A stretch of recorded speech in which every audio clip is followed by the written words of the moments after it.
আমাদের অন্তরে যেটুকু ক্ষুদ্র আলো এখনো পর্যন্ত বর্তমান আছে তা কিভাবে দিন দিন আরো শক্তিশালী করব। আল্লাহ নিজেই বলেন, আলাম ইয়ানিল্লাযীনা আমানু আন তাখশা কুলুবুহুম লিযিকরিল্লাহ, অর্থাৎ যারা মুমিন তাদের জন্য কি আল্লাহর স্মরণে এবং যে সত্য অবতীর্ণ হয়েছে তার কারণে হৃদয় বিগলিত হওয়ার সময় আসেনি। সত্যিকার অর্থে আল্লাহকে স্মরণ করলে অন্তর নরম হবে। আপনার অন্তর যত বেশি আল্লাহকে স্মরণ করবে, কারণ আল্লাহ নূরুস সামাওয়াতি ওয়াল আরদ, আল্লাহ নবমণ্ডল এবং ভূমণ্ডলের নূর। আল্লাহকে আমরা যত বেশি স্মরণ করব তত বেশি আমাদের অন্তরে নূর ধারণ করতে পারবো। তাই তিনি বলছেন আল্লাহকে স্মরণ করো। এরপর তিনি বলেন কিভাবে তুমি আল্লাহকে স্মরণ করবে। আরবিতে এটাকে আতফে বায়ান বলা হয়। ওমা নাযালা মিনাল হক, যে সত্য অবতীর্ণ হয়েছে তার কারণে হৃদয় বিগলিত হওয়া উচিত। ওহির কারণে, কোরআনের কারণে।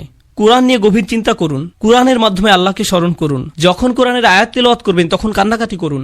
আল্লাহ যে উপহারটি আপনাকে দান করেছেন আপনার জীবনে তার অর্থ কি তা নিয়ে চিন্তা করুন। কোরআনেই শুধু আল্লাহকে জ্যোতি হিসাবে উল্লেখ করা হয়নি, কোরআনকেও জ্যোতি হিসাবে উল্লেখ করা হয়েছে। ফাআমিনু বিল্লাহি ওয়া রাসূলিহি ওয়া নূরিল্লাযী আনজালনা। কোরআনে শুধু আল্লাহকে জ্যোতি হিসাবে উল্লেখ করা হয়নি, কোরআনকেও জ্যোতি হিসাবে উল্লেখ করা হয়েছে। সরাসরি কোরআনকে নূর বা জ্যোতি বলা হয়েছে। অতএব তোমরা আল্লাহ, তার রসুল এবং অবতীর্ণ নূরের প্রতি বিশ্বাস স্থাপন করো। আপনার নিজের ব্যক্তিগত উন্নতির জন্য কোরআনের সাথে যে সময় ব্যয় করেন, যখন আমরা বসে কোরআন পড়ব, গভীরভাবে ভাবব যে আমাদের প্রভু আমাদের কি বলছেন, তাহলে এই অনুশীলন আমাদের হৃদয়কে আলোকিত করে তুলবে। আর আমাদের জীবনে এই আলোর চেয়ে দামি কোনো সম্পদের অস্তিত্ব নেই। আমরা এখন এর মূল্য বুঝতে পারছি না, কিন্তু সেদিন এর মূল্য বোঝা যাবে যেদিন আমাদের চারপাশ গহীন অন্ধকারে নিমজ্জিত থাকবে। আমাদের বক্ষ এবং ডান হাত থেকে নির্গত আলো ছাড়া আর কোনো আলো থাকবে না, কোনো আলো থাকবে না। ولا يكونوا كالذين أوتوا الكتاب من قبل فطال عليهم الأمد فقست قلوبهم وكثير منهم فاسقون। তারা তাদের মতো যেন না হয় যাদেরকে পূর্বে কিতাব দেয়া হয়েছিল, তাদের উপর সুদীর্ঘ কাল অতিক্রান্ত হয়েছে, তাদের অন্তঃকরণ কঠিন হয়ে গেছে। তাদের নিকট কিতাব ছিল কিন্তু তারা এর কোনো মূল্য দেয়নি। এটা সম্ভব যে কোনো জাতির নিকট আল্লাহর কিতাব থাকতে পারে। আমাদের পূর্বে বিভিন্ন জাতির নিকট কিতাব ছিল, তাওরাত ছিল, ইনজিল ছিল, তাদের নিকট অনেক কিতাব ছিল, তারা সেটা থেকে কোনো উপকার গ্রহণ করেনি। লাম ইয়ান্তাফিউ মিনহা, তারা ওই বইগুলো থেকে কোনো উপকার নেয়নি। ওই কিতাবগুলো দিয়ে তাদের অন্তর আলোকিত করার কোনো চেষ্টা করেনি। হয়তো তারা ভুল উদ্দেশ্যে ওই বইগুলো ব্যবহার করেছিল, হতে পারে আনুষ্ঠানিকতা পালনের উদ্দেশ্য করেছিল, হয়তো তারা মাঝে মধ্যে শুধু তিলাওয়াত করে আনন্দ নিত। আল্লাহর কিতাবকে তারা এমন বিষয়ে পরিণত করেছিল। কোরআনও আজ আমাদের নিকট এমন হয়ে গেছে, শুধু বিয়ে শাদী অনুষ্ঠানে এটা তেলাওয়াত করি। আমাদের অন্তর বিগলিত করার জন্য আজ আমরা কোরআন অধ্যয়ন করি না। এটা ইতিহাসের এক নির্মম ট্র্যাজেডি যে মানুষ আল্লাহর কিতাব থেকে উপকৃত হয় না, অথচ যা এসেছিল মানুষের অন্তরকে কোমল করে কিয়ামতের দিন আল্লাহর সামনে দণ্ডায়মান হওয়ার জন্য প্রস্তুত করতে। আর তাই এটা এখন আপনার আমার দায়িত্ব। এজন্যই বলা হয়েছে ওয়ালা ইয়াকুনু কাল্লাযীনা উতুল কিতাবা মিন ক্বাবল ফাতালা আলাইহিমুল আমাদ ফাকাসাত কুলুবুহুম। তাদের অন্তঃকরণ কঠিন হয়ে গেছে। যখন তাদের অন্তর কঠিন হয়ে পড়ে তখন সেখানে কোনো আলো ঢুকতে পারে না। কিয়ামতের দিন সে অন্তর আপনার কোনো উপকার করবে না। ওয়া কাসীরুম মিনহুম ফাসিকুন, তাদের অধিকাংশই পাপাচারী। আল্লাহ আযজা ওয়া জাল্লা এই কয়েকটি আয়াতে একজন বিশ্বাসীর জীবনের অন্যতম গুরুত্বপূর্ণ একটি চিত্র তুলে ধরেছেন। আজকে আমি আপনি যে ঈমান ধারণ করি সেটা ধ্রুব নয়। আমাদের অন্তরে যে ঈমানের জ্যোতি দেওয়া হয়েছে সেটা আজীবন থাকবে এমন কোনো গ্যারান্টি নেই। আজকে আমার ঈমান আছে বলেই আমি নিরাপদ, সেটা ভাবার কোনো অবকাশ নেই। কেউ আমাদের মুসলিম মনে করে সালাম দেয় আর আমরাও জবাবে ওয়ালাইকুম আসসালাম বলি, ফলে আমরা মনে করি যে আমরা সবাই মুসলিম, আমাদের সবার অন্তরে আলো আছে। কিন্তু এই আয়াতগুলোর মতে কিছু মানুষ কিয়ামতের দিন জেগে উঠে হতচকিত হয়ে পড়বে, কিছু মানুষ কিয়ামতের দিন জেগে উঠে অবাক হয়ে যাবে। সে বলবে আমি মনে করেছিলাম আমি তোমাদের সাথে, কিন্তু সে তার সাথে নয়। তাই ভালো হয় আমরা যদি এখনই বুঝতে পারি এটা স্বয়ংক্রিয় নয়, এটার গ্যারান্টি নেই। আপনাকে ব্যক্তিগতভাবে এর জন্য প্রচেষ্টা চালাতে হবে, আমাকে ব্যক্তিগতভাবে এর জন্য প্রচেষ্টা চালাতে হবে। বিচার দিবসে আপনার ঈমান যেমন আপনাকে সাহায্য করবে না, তেমনি আমার ঈমানও আপনাকে সাহায্য করবে না। আমরা সবাই নিজ নিজ চিন্তায় অস্থির থাকব, নিজেদের আলোর জন্য চিন্তা করব। ইরজিউ ওয়ারাআকুম ফালতামিসু নূরা, তোমরা পিছনে ফিরে যাও এবং আলোর খোঁজ করো। এখন আমরা একে অন্যের সাহায্য করতে পারি, এখন আমরা একে অন্যের ঈমান শক্তিশালী করার ক্ষেত্রে ভূমিকা রাখতে পারি, কিন্তু সেদিন আল্লাহর সাহায্য ছাড়া আর কোনো সাহায্য থাকবে না। আল্লাহ আযজা ওয়া জাল্লা আমাদেরকে তাদের অন্তর্ভুক্ত করুন যারা তাদের আলো সংরক্ষণ করবে। আল্লাহ আযজা ওয়া জাল্লা আমাদেরকে তাদের অন্তর্ভুক্ত করুন যারা দেয়ালের ক্ষতিকর পাশে থাকবে না। আল্লাহ আযজা ওয়া জাল্লা আমাদের নিজেদের এবং আমাদের প্রিয় মানুষদের মুনাফিকি থেকে রক্ষা করুন। আল্লাহ আমাদের অন্তরকে কঠিন হওয়া থেকে রক্ষা করুন। আল্লাহর স্মরণে এবং কোরআনের বাণীতে অন্তরকে আর্দ্র, নমনীয় এবং জ্যোতির্ময় করে দিন। বারাকাল্লাহু লি ওয়া লাকুম। আসসালামু আলাইকুম ওয়া রাহমাতুল্লাহ। এখন আমি আপনাদেরকে সাইকোলজির ব্যাপারে কিছু বলবো, খুবই আকর্ষণীয় কিছু বিষয়। আর এই তথ্যগুলো আমাদেরকে কোরআনের বাণী বুঝতে আরো বেশি সহায়তা করবে। আর আমার আলোচনার পুরোটাই নিয়ে আর এই বাণীটি আছে সূরা নজমের মধ্যে, ওয়া আল্লাইসা লিল ইনসানি ইল্লা মা সাআ, এবং মানুষ তাই পায় যা সে করে। এখন আপনারা আমার সাথে থাকার চেষ্টা করুন।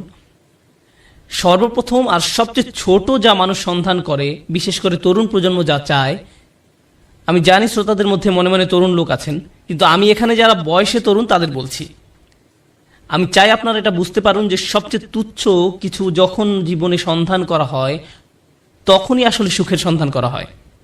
এটা আসলেই সব থেকে তুচ্ছ। আমি বলছি কেন আমার এই ধারণা। যেমন শনিবারে ঘুম থেকে উঠে বাড়ির কাজ করতে ইচ্ছা করে না, তাই 12টা পর্যন্ত ঘুম দিয়ে ওঠেন আপনি। আপনার তখন কি অনুভূতি হয়? আপনি তখন সুখী। সুখী হওয়া আসলে কষ্টের কিছু না। কোনো ছেলে সারা রাত ভিডিও গেমস খেললো, তার মাথা ব্যথা করে, কিন্তু যেহেতু সে গেম শেষ করতে পেরেছে তাই সে সুখী। কেউ কাজে যাওয়ার আগে ফোন পায় যে আজকে আবহাওয়া খারাপ তাই কাজে যেতে হবে না, এতেই তার সুখ বোধ করে। সুখ পাওয়া খুবই সহজ, বিশেষ করে ছোট জিনিসের ক্ষেত্রে। অবশ্য সম্পর্কের থেকে সুখী হওয়া এর চেয়ে কঠিন। বাবা মাকে সুখী করা অথবা বাবা মা যেন আমার উপরে খুশি থাকে, এটা করা কঠিন। আর স্ত্রীকে খুশি করা, এটা নিয়ে কথা না বলাই ভালো। আসুন আমরা এটা নিয়ে কথা না বলি। কিন্তু শুধু নিজের জন্য, যেমন আপনি একটা সিনেমা দেখলেন, আপনি এতেই খুশি। অথবা আপনার বন্ধুর সাথে দেখা হলো, আপনি খুশি। আপনি আপনার পছন্দের রেস্টুরেন্টে খেতে গেলেন, আপনি অনেক খুশি। এটা খুব কঠিন কিছু না। কিন্তু এটা যেমন দ্রুত আসে তেমনি দ্রুত চলে যায় এবং আপনার আবার ভালো না লাগা শুরু হয়। আপনি হতাশ হয়ে যান এবং আবার সুখী হওয়ার চেষ্টা করেন। এটা অনেকটাই মাদকাসক্তির মতো, কারণ এটা আপনার সাথে সর্বদা থাকে না। আর এটাই হলো সবচেয়ে নিম্ন স্তরের সন্ধান। তাই মানুষ যখন বলে আমি শুধু সুখী হতে চাই, আমি আসলে জানি না সে কি বোঝাতে চাচ্ছে। কারণ কোনো মানুষই সবসময় সুখী নয়। আল্লাহ আমাদেরকে অনেক অনেক অনুভূতি দিয়েছেন এই জীবন অভিজ্ঞতা অর্জনের জন্য, এবং এর সবগুলোই সুস্থ জীবনের অংশ। সুখ হলো এদের একটি মাত্র। যদি আপনার আকাঙ্ক্ষা শুধু সুখী হওয়া হয়, তাহলে আমাকে বলতেই হচ্ছে যে আপনি হতাশ হবেন। সুখ কখনোই ঘটবে না, আপনি কখনোই চিরসুখী হতে পারবেন না। এটা আসলে এভাবে কাজ করে না। আমি বলছি না যে আপনাকে হতাশ হতে হবে। আমি যা বলতে চাচ্ছি তা হলো সংগ্রামও জীবনের একটি অংশ। যখন আপনি বার্ষিক পরীক্ষার জন্য প্রস্তুত হচ্ছেন, আপনি কিন্তু সুখী নন। বা 3 ঘন্টার পরীক্ষার মাঝে আপনি সুখী নন। যারা ব্যায়াম করেন তারা তাতে সুখ পান না। হ্যাঁ, ফলাফল দেখে তারা অবশ্যই সুখী হন, কিন্তু ঘাম ঝরানো পরিশ্রম করার সময় নিশ্চয়ই তারা সুখী নন। নিজের চেহারা দেখলেই বুঝতে পারবেন, ঠিক যেন সিলভেস্টার ট্যালনের মতো। যাই হোক, তাহলে সবচেয়ে নিম্ন স্তরের আকাঙ্ক্ষা কি? সুখ। আসুন এবার পরের ধাপ দেখি।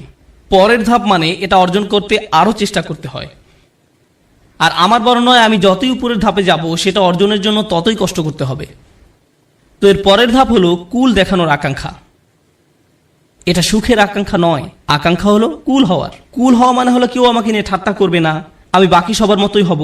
কেউ আমাকে নির্দেশ করে বলবে না যে তুমি এমন কাপড় কেন পরছো, এমন কথা কেন বলছো, তোমাকে এমন দেখাচ্ছে কেন, তুমি এভাবে চলো কেন, ওদের সাথে কেন মেশো, এটা কেন কিনছো, ওটা কেন করছো, গাড়ি কেন চালাও। আপনাকে আলাদা করে ভাববে, আপনি এটা চান না। আপনি যে কোনো ভাবে সবার সাথে মিশে যেতে চান এবং কারো সমালোচনার বস্তু হতে চান না। আপনি অদৃশ্য হয়ে যেতে চান বাকি সবার মাঝে, যেন আপনাকে বাকি সবার মতো কুল ভাবা হয়। আর এই জন্য পরিশ্রম করতে হয়।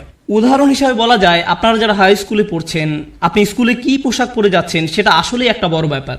আপনি যখন আলমারি থেকে একটা কাপড় বের করেন বা জুতা হাতে নেন পরার জন্য, তখন আপনার মনে এই প্রশ্ন আসে যে কে আপনার পোশাক নিয়ে মজা করতে পারে। সত্যি সত্যি আপনার মনে এই ভাবনাটি আসে। অথবা আপনি যখন কাপড় কিনতে দোকানে যান, আপনার বাবা হয়তো আপনাকে টাকা দিয়েছেন কিছু কেনার জন্য। আপনি যাই কিনেন না কেন, অনেক কিছু কেনার পেছনে একমাত্র কারণ হলো যখন আপনি এইসব পরবেন তখন লোকে কি বলবে। এটাই হলো কুল হওয়ার আকাঙ্ক্ষা। বাদ বাকি 10 জনের মাঝে মিশে যেতে হলে আপনাকে পরিশ্রম করতে হবে। এমন কিছু করা খুব সহজ যাতে মানুষ আপনাকে আজব ভাববে, কিন্তু বাকি সবার মতো চলতে গেলে কিছু কাজ করতেই হবে। অনেক তরুণকে এই জন্য নিজের পছন্দ বাদ দিতে হয়। তাদের এমন অভিনয় করতে হয় যা আসলে তারা নয়। আমি কিছু তরুণকে চিনি, ধরুন 14-15 বছর বয়স। একজনের কথা মনে আছে, সে বেসবল টুপি পরতো কারণ এটা তখন ফ্যাশন ছিল। তার প্যান্ট ঝুলে থাকতো। সে আমার কাছে এসে কান্না শুরু করলো। আমি তার কাছে বসলাম আর সে আমাকে বলল, আমি এমন কাপড় পরতে পছন্দ করি না, আমি এটা ঘৃণা করি। কিন্তু আমি যদি এমন না করি তাহলে বাকিরা আমাকে নিয়ে মজা করে। আমি তাই বাধ্য হয়ে এমন করি। আমি গালি দিতে পছন্দ করি না, কিন্তু প্রায় গালি দেই যখন স্কুলে থাকি, কারণ আমাকে বাকিদের মতো হতে হবে। তাহলে সবচেয়ে তুচ্ছ আকাঙ্ক্ষা হলো সুখের আকাঙ্ক্ষা। এর পরের ধাপ হলো কুল হওয়ার আকাঙ্ক্ষা। এর পরের পর্যায়ে কি? জনপ্রিয় হওয়ার আকাঙ্ক্ষা। আমি সবার মাঝে মিশে যেতে চাই না, আমি সবচেয়ে জনপ্রিয় হতে চাই। আমি এমন হতে চাই যেন সবাই আমার বন্ধু হতে চায়, এমন হতে চাই যেন সবাই লাঞ্চের সময় আমার কথা শোনে, আমি এমন হতে চাই যেন কেউ আমাকে নিয়ে মজা করার আগেই যেন আমি তাদেরকে নিয়ে মজা করতে পারি। আর প্রায় সময় আপনারা দেখবেন যে স্কুলে যেসব বাচ্চারা জনপ্রিয়, তাদের জনপ্রিয়তার কারণ হলো তারা অন্যদেরকে নিয়ে মজা করে, আর সবাই তাদের ভয় পেয়ে তাদের কথা মতো চলে, যেন তারা কেউ পরবর্তী শিকারে পরিণত না হয়। যদিও আমি এখানে অল্প বয়স্কদের কথা বলছি, কিন্তু এমনটা প্রাপ্তবয়স্কদের ক্ষেত্রেও হয়, অবশ্যই হয়, আমাদের আঙ্কেল আন্টিদের ক্ষেত্রেও হয়ে থাকে, কোনো সন্দেহ নেই। জনপ্রিয়তার মানে হলো আমি চাই সবাই আমাকে নিয়ে কথা বলুক, আমি সবার মনোযোগের কেন্দ্রে থাকতে চাই, আমি চাই সবাই আমাকে নিয়ে মন্তব্য করুক, আমি কোনো ছবি পোস্ট করব, টুইট করব, ভিডিও বানাবো, যা কিছুই করি মানুষ যেন আমাকে নিয়ে কথা বলে। যখন আমাকে নিয়ে কথা বলা কমে যাবে তখন আমাকে নতুন কিছু আবার করতে হবে যেন মানুষ আমাকে নিয়ে মেতে থাকে। জনপ্রিয়তার আকাঙ্ক্ষা খুবই আজব একটি জিনিস, কারণ এর কারণে মানুষ নিজেই নিজের অপমান করে। যেমন মিউজিক ইন্ডাস্ট্রিতে যখন এমন হয় কোনো শিল্পীর গান খুব হিট করলো, সবাই সেই গান ডাউনলোড করলো, তারপর যখন তার জনপ্রিয়তা কমে গেল তখন তাকে নিজেকে অপমানিত করতে হবে, নোংরা ভিডিও বানাতে হবে বা কোনো কাহিনী তৈরি করা যেন পত্রিকাগুলো তাকে নিয়ে মেতে থাকে, অন্তত সেখানে জনপ্রিয়তা থাকবে। কারণ তারা নিজের গুণের কারণে আর জনপ্রিয়তা পাচ্ছে না, তাদের পরের গানগুলো বা ভিডিওগুলো আগের মতো বিক্রি হচ্ছে না। এটাই হলো জনপ্রিয়তার আকাঙ্ক্ষা। জনপ্রিয় হওয়ার জন্য পরিশ্রম করতে হয়, টাকা পয়সা খরচ করতে হয়, সময় দিতে হয়, নিজের ভাবমূর্তির জন্য কাজ করতে হয়, আর ভাবমূর্তি রক্ষা করাই তখন সবচেয়ে গুরুত্বপূর্ণ হয়ে যায়। সমাজে অবস্থান ধরে রাখাই তখন মুখ্য হয়ে দাঁড়ায়। এটা হলো পরের পর্যায়, কিন্তু এর উপরে আরও ধাপ আছে। এরপর এর উপরে রয়েছে আর এক ধরনের প্রচেষ্টা, সেটা হলো সম্মানের পেছনে ছুটে চলা। কলেজের ছাত্রদের কাছে এটা বেশি গুরুত্বপূর্ণ প্রাথমিক বা হাই স্কুলের ছাত্রদের চেয়ে। এইমাত্র আমি কি বললাম? সবার নিচে সুখ, তারপরে কি? কুল, সামাজিকতা, তারপর জনপ্রিয়তা। সম্মান মানে হলো আপনি আপনার নিজের সাথে এমন কিছু যুক্ত করতে চান যেটা অনেক মূল্যবান। আপনি মানুষকে বলতে চান, জানো আমি হার্ভার্ডে গিয়েছিলাম। আপনি তাদের বলেন না যে আপনি সেখানে সাপ্তাহিক ছুটি কাটাতে গিয়েছিলেন, আপনার বন্ধুর সাথে দেখা করতে গিয়েছিলেন, কিন্তু আপনি আপনার নিজের নামের সাথে একই বাক্যে হার্ভার্ড শব্দটা ব্যবহার করতে ভালোবাসেন। সত্যি কথা হলো আপনি যদি হার্ভার্ডের নবীন ছাত্র হন, আপনি কি অর্জন করেছেন? কিছুই না। আপনি শুধু সেই ভার্সিটিতে পড়েন, কিন্তু আপনি নিজের নামের সাথে একটা সম্মানিত প্রতিষ্ঠানের নাম যোগ করতে পছন্দ করেন।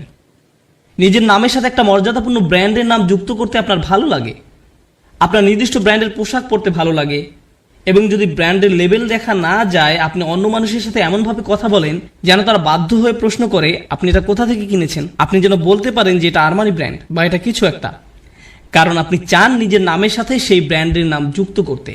নতুন কোনো ব্র্যান্ডের গাড়ি বাজারে আসলে কোন গাড়ি আপনি চালাচ্ছেন, কোন ধরনের পোশাক আপনি পরছেন, কোন ধরনের মানুষের সাথে আপনি মিশছেন, সেলফি এজন্য তোলে না যেন আপনি তাদের মনে রাখতে পারেন, আপনি এজন্য সেলফি তোলেন যেন ছবিটা পোস্ট করতে পারেন, যেন অন্য মানুষ আপনাকে বেশি গুরুত্বপূর্ণ ভাবে কারণ আপনি সেই বিশেষ ব্যক্তির পাশে দাঁড়িয়ে আছেন। এটা সম্মানের একটা ব্যাপার হয়ে দাঁড়ায়।